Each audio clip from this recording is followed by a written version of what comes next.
خبر عاجل ومو طبيعي، اللي شفته مو معقول، مو طبيعي اللي عم يصير الآن. شوفوا أول شي هذا المقطع من اللي عم يصير وعم ينتشر الآن. شوفوا. ¡Comieron humanos! ¡Asquerosidad! ¡Comieron humanos! Yo no estaba enterada de nada. Que había, o sea, los asesinatos sí, pero que habían comido humanos. ¡Humanos!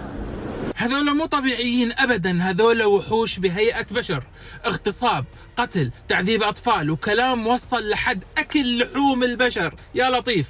3 ملايين صفحة و180 ألف رحلة لهاي الجزيرة و2000 مقطع فيديو نشرتها وزارة العدل الأمريكية تتعلق بهاي الكوارث اللي هي جرائم جيفري إبستن.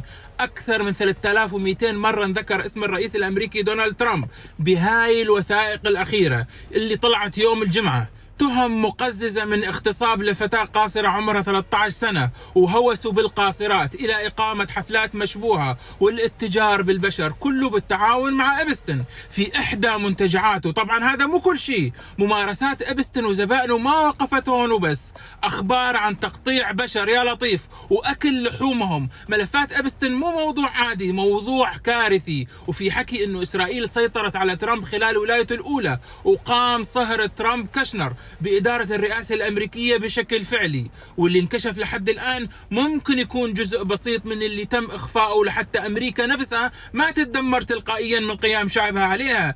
شو رأيكم بهذا الكلام؟ هل هذا الكلام منطقي واقعي؟ الأوراق والمعلومات والملفات اللي صدرت تبين انه هذا الكلام فعلا منطقي وممكن يكون في شيء مخفي واعظم من هذا. انتم شو رأيكم؟ اكتبوا لي بالتعليقات.